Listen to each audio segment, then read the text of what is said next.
As much as it pains me to say this, before my daughter turned 18, I didn't feel any love for her. I didn't even like her. She certainly thought I did, but I just couldn't feel anything but annoyance toward her on the inside. She was very manipulative and needy and needed constant attention. I know this is a common feeling in parents, but I feel ashamed to say it out loud. For me, two particularly traumatic instances were: 1. I was going through an extremely tough time and she wasn't there for me. She never gave me the support or comfort that I needed, and there was no worse feeling than being betrayed by family. She was a teenager and old enough to know better. And 2, there was a period when she was nagging me to take her to a psychologist, and one time I caught her forcing herself to throw up. I didn't know what to do and felt utterly helpless. She's 18 now and lots better. She rarely complains about anything and is always there when I need a shoulder to cry on. My 2 older children were visiting last night and we were discussing family memories. And while we were joking, I mentioned in passing to her, "You really messed me up." She asked what I meant, and I told her about the 2 incidents I mentioned before. She got quiet and eventually said, "You know, I really needed your help back then, and you just wouldn't." I told her that I needed her help too, but she returned with, "I'm your daughter." I told her, "Yes, and I'm your mother. What's your point?" She ended up going home with her older sister, and she won't return any of my calls. Finally, her older sister called me and said that I'd really hurt her last night and needed to apologize. I personally don't feel like I owe my daughter anything. She's hurt me her whole life. Am I the idiot for not being understanding? You are the idiot. It's not your child's place to be there for you or be your emotional support animal. You need to find an adult and/or therapist to fill that role. Your child was begging you to get her psychological help and likely suffered from some disorder, and your feelings are for yourself? You turn that around to how it made you feel. How narcissistic and selfish. I could not agree more. This reads like OP was the daughter in this scenario. Children are not responsible for parenting their parents. A child is not responsible for being a shoulder to cry on or being the emotional crutch. And it sounds like the daughter was going through her own trauma, was self-aware enough to ask for mental health care, and OP was simply focused on her personal needs and wants. I mean, that poor kid. OP, you are the idiot. You are the parent. She's the child. You are an adult. Act like it and take responsibility for yourself. When your daughter pointed out that she was your daughter, you shouldn't have seen that as a chance for an "I'm your mother" zinger. Instead, it was an attempt to remind you that you're the parent here. You hold a far greater depth of burden here. This is not an equal distribution of responsibility. She's not your partner. She is not your confidant. She is your daughter. And you need to stop, because your daughter already knows how messed up this is. And if you don't, you will be very, very alone. You are so wrong, OP. I feel so bad for your daughter. It's bad enough for her having to grow up without the emotional support of her parent, but even worse that she had to parent her inept and unstable mother from a young age. Get therapy. I hope your daughter moves on. She wasn't born to take care of you. I am a high school teacher. I am currently teaching a class of teens, and this is the class whom this will be concerning. 2 months ago, I assigned them a group project. I paired up 2 students, Faith, female, and Nick, male. They wrote a pretty good report together, but then close to the end of the project, Faith came to me and said that Nick had done no work. Now, I know Nick. He's well-liked, which is relevant, but also very hardworking and super dedicated. So I was surprised to hear that he had done this. I asked if she had any proof, and she said she didn't have it compiled, but she could get it tomorrow. She comes back and shows me the edit history on her document. I later came to know that she had copied everything and then deleted it so that it looked like she had written all of it. I initially believed her, but then checked when it was all written, which was the night before. I was suspicious and asked if she had anything else. She showed me messages which were all basically her trying to organize times to work on it, but him rudely shutting her out. I confronted Nick about it. He was shocked and told me that he had been locked out of the Google Doc 2 days before. He then showed me the real messages, and it was just them talking about the project and both of them coordinating the work. It was pretty obvious what Faith had done, and I went back and confronted her. I demanded to see the full edit history, and it showed that the workload was actually more 70% to 30%. Nick had done roughly 70% of the work. I asked her why she had done this, and she told me that she thought if he hadn't done any of the work, she would get a higher grade.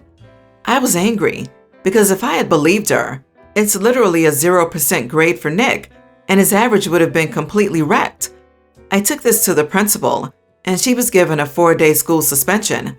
I should also add, Nick wants to go into a career where he needs an insanely high average. Nick told the class, and now they all basically hate Faith. She wasn't very well liked before, but now she was actively phased out of conversations. When there were social gatherings outside of school, she was excluded. It's at the point where she's crying every day. I feel bad for her, but it really is her fault, and she's facing her consequences. Her mother recently came to school screaming at me and saying that she's having mental breakdowns every day because of the social exclusion and bullying. She's saying I need to talk to the class and tell them that they all need to include Faith or else. She also wants Nick punished for telling everyone. Whilst I feel bad for her, I don't feel fair punishing Nick because this wasn't some super private conflict. It was just a matter of group work, and as such, I never told Nick to not tell anyone. Furthermore, it's just common decency to not pull something like this, and Faith could have ruined his entire life. We're not in the US. Our high school grades matter, as that's what gets these kids into college courses that determine their lives. Not the idiot. First of all, I do not see any part of this situation where you are encouraging bullying. If anything, you are just encouraging the truth to be heard. That girl was willing to ruin someone's work and grades, as well as creating fake evidences to prove her claim to her teacher, and lied, which is very wrong. But I would advise you to just say a word to the class to not take things too far, as there's a limit to justice. There is a difference between being bullied and being outright unlikable due to your own actions. I just want to say, imagine if she had put as much effort into just doing the damn assignment as she did into faking his lack of work.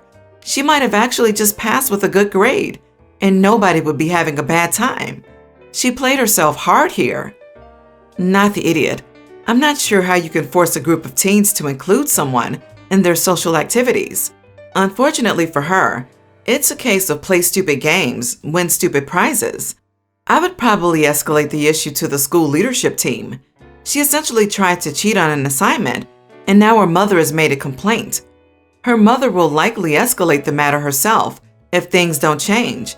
So it's best you get in first, so the school is properly informed.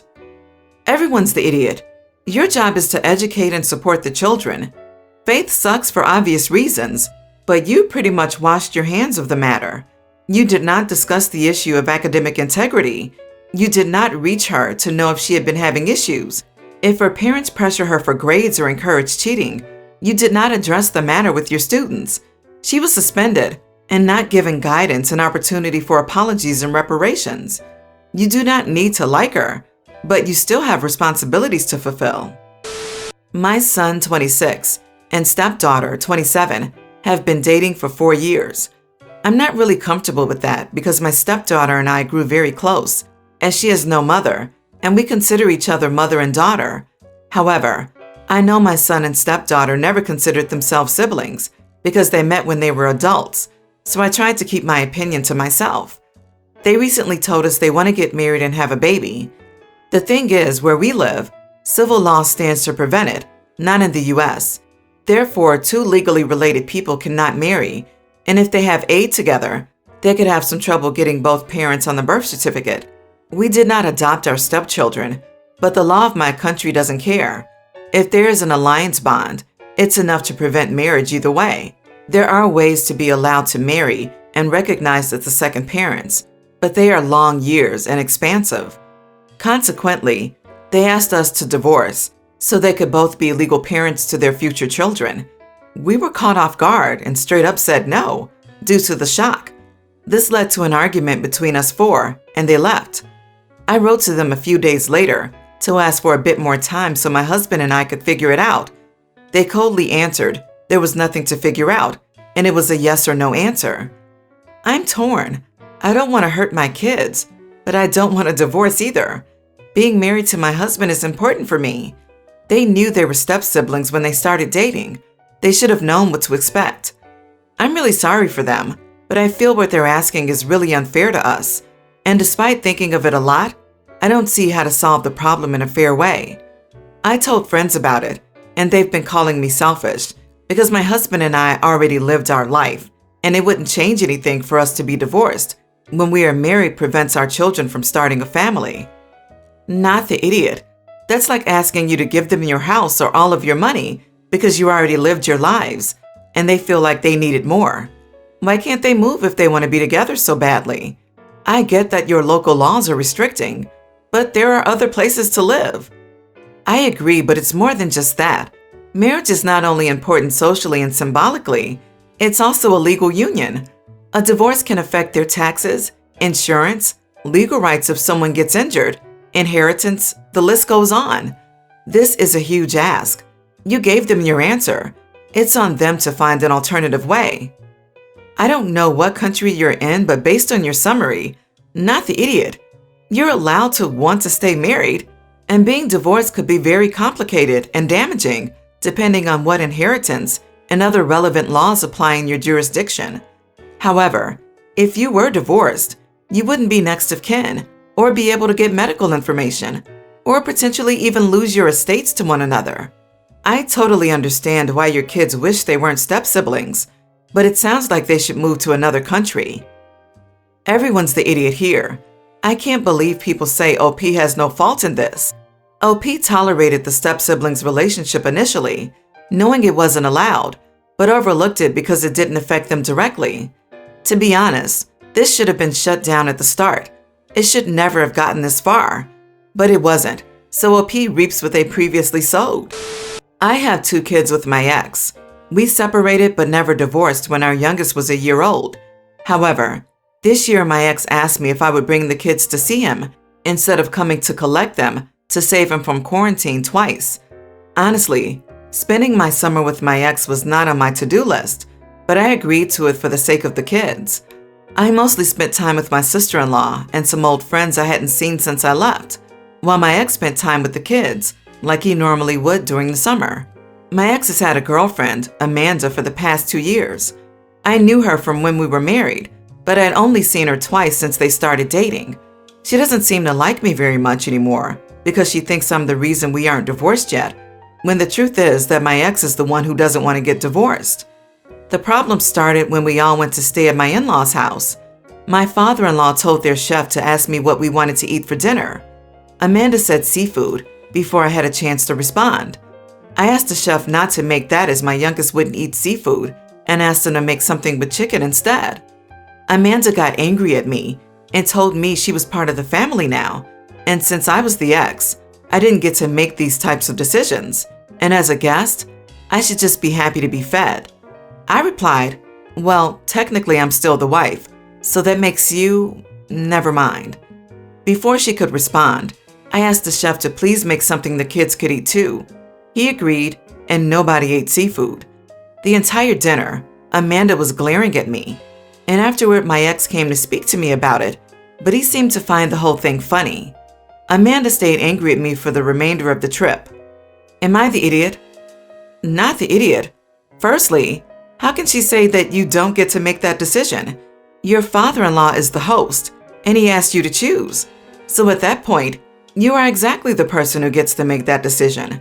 Her jumping in and suggesting seafood, and her comments were extremely rude, and she deserved to be put in her place. Not the idiot. Her problem is with your ex, not you. Yet she's taking her frustration out on you. You are legally still his wife. She's the one that tried attacking you. You replied by stating the fact that legally you are still a member of the family. She chose to date a man who is still married. You aren't holding him hostage. He's the one that doesn't seem to want to get a divorce. She needs to deal with her boyfriend rather than trying to assert her dominance over you. Not the idiot. Your ex is.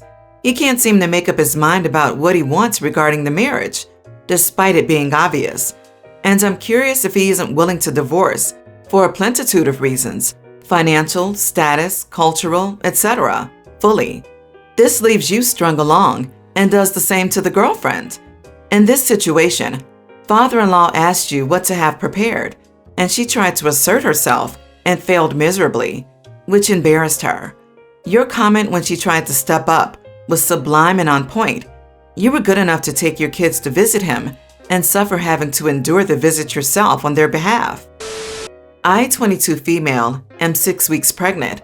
My friend, 23 female, got married today. We've known each other since we were kids.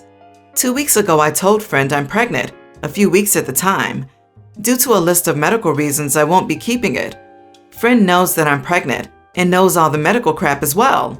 Today at her wedding during the cutting of the cake, her husband called me over and she pulled out a small sheet cake and on a mic announced my pregnancy to all her guests, 100 to 150 people. I was angry. She knows I'm already booked in for a medical and a termination. The bride announced my pregnancy at her own stupid wedding. I told a few people she was lying, and I wasn't. About 15 minutes later, I pulled her aside, away from everyone else. We were yelling and I left her crying. Her new husband turned up because people heard me shouting, and I tore into him too, and then just left their wedding. I've had 70 congratulations text messages, over 100 Facebook messages, so basically everyone knows now. I've had messages from people telling me they're going to start making or knitting or buying things for me. Now I don't know what I'm going to do or how I'm going to tell people in a few weeks when I'm not pregnant anymore. Not the idiot. Without knowing more information, it sounds like she was trying to publicly shame you into keeping the pregnancy. Go ahead and terminate like you were planning for your own medical health. If anyone asks, just tell them you lost it. They don't need to know the details. It's none of their business. And be sure to add, you know that possibility was why I told former friend not to tell anyone. I'm really hurt that she ignored my wishes and added to our pain. Shake your head sadly. If you want to be extra petty, imply it was from the stress of the unexpected announcement. Let her own that she opened her nasty mouth with someone else's business. I'm so sorry for the extra stress and sadness, OP. She's awful. You are not the idiot. That's not her news to share, ever. Honestly, I think you should speak to her privately and ask her what she was thinking. She left crying or whatever, but that's not an answer. She owes you a full explanation of the cake and the announcement and why she thought it was a good idea.